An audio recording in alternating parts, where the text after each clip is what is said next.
اعوذ باللہ من الشیطان الرجیم بسم اللہ الرحمن الرحیم الصلاۃ والسلام علیک یا رسول اللہ وعلی آلک واصحابک یا حبیب اللہ۔ حضرت ثوبان رضی اللہ تعالیٰ عنہ بیان کرتے ہیں کہ رسول اللہ صلی اللہ علیہ وآلہ وسلم نے ارشاد فرمایا، میری امت میں 30 جھوٹے دجال مدنیات نبوت ہوں گے، ان میں سے ہر ایک گمنان کرے گا کہ وہ نبی ہے، حالانکہ میں خاتم النبی ہوں، میرے بعد کوئی نبی نہیں آئے گا۔ خاتم کا لغوی معنی ہے کسی شے کا آخری، چنانچہ علامہ ابو افضل محمد بن مکرم المعروف بن منظور رحمۃ اللہ لکھتے ہیں، اور خاتم تا پر زبر کے ساتھ سب کا معنی ہے قوم کا آخری فرد۔ خاتم النبی کا شرعی مفہوم تو یہ ہے کہ نبی صلی اللہ علیہ وآلہ وسلم کے زمانے یا آپ صلی اللہ علیہ وآلہ وسلم کے وصال ظاہری کے بعد کسی بھی شخص کو نبوت نہیں مل سکتی، اس لیے کہ نبوت کا سلسلہ نبی کریم صلی اللہ علیہ وآلہ وسلم پر منقطع ہو چکا ہے۔ امام اہل سنت مولانا شاہ احمد رضا خان فضل بریلوی کہتے ہیں، تمام امت مرحومہ نے سلفاً و خلفاً یہی معنی سمجھے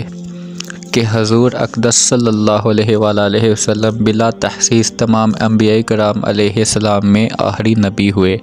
حضور کے ساتھ یا حضور کے بعد قیامت تک کسی کو نبوت ملنی محال ہے۔ سیدنا اعلیٰ حضرت کی یہ تعریف بہت ہی جامع ہے، اس پر غور کرنا از حد ضروری ہے کہ ہم یہ نہیں کہتے کہ نبی صلی اللہ علیہ وآلہ وسلم کے بعد کوئی نبی تشریف نہیں لائیں گے، کیونکہ حضرت عیسیٰ علیہ السلام اللہ تعالیٰ کے نبی ہیں اور قیامت سے پہلے تشریف لائیں گے، بلکہ ہمارا کہنا ہے کہ نبی صلی اللہ علیہ وآلہ وسلم کے ساتھ یا کسی کو نبوت نہیں مل سکتی۔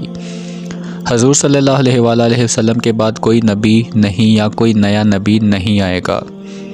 تو اس سے مراد یہی ہے کہ اب اللہ تعالیٰ کسی کو نبوت دے کر نہیں بھیجے گا، کیونکہ اس نے اپنے محبوب نبی رحمت صلی اللہ علیہ وآلہ وسلم پر نبوت کا سلسلہ ختم فرما دیا ہے۔ حضرت عیسیٰ علیہ السلام کو پہلے نبوت مل چکی ہے، لہٰذا ان کی تشریف آوری اس عقیدے کے خلاف نہیں ہے۔ یہ عقیدہ قرآن مجید کی نصوص قاطعہ، احادیث متواترہ اور امت کے اجماع سے ثابت ہے۔ جو شخص نبی کریم صلی اللہ علیہ وآلہ وسلم کی حیات ظاہری میں یا آپ صلی اللہ علیہ وآلہ وسلم کے وصال کے بعد کسی دوسرے شخص کو نبی ماننے یا نبی ہونا جائز جانے یا نبی ہونے کا گمان رکھے یا کسی اور کے نبی ہونے کا معمول سا احتمال بھی رکھے، وہ دائرہ اسلام سے خارج اور کافر بھی ہے، اس لیے کہ نبی صلی اللہ علیہ وآلہ وسلم کو آخری نبی ماننا اسلام کے بنیادی عقائد میں سے ہے۔ ہمارے مولا، ہمارے سردار محمد صلی اللہ علیہ وآلہ وسلم پر یوں ایمان لانا فرض ہے کہ حضور اب بھی ہمارے رسول ہیں، نہ یہ کہ معاذ اللہ بعض وصال شریف حضور رسول نہ رہے یا حضور کے بعد اب اور کوئی ہمارا رسول ہو گیا، اور حضور تمام انبیاء مرسلین کے خاتم ہیں۔ اگر حضور کے رسول ہونے پر ایمان لایا اور خاتم النبی پر ایمان نہ لایا تو مسلمان نہ ہوگا۔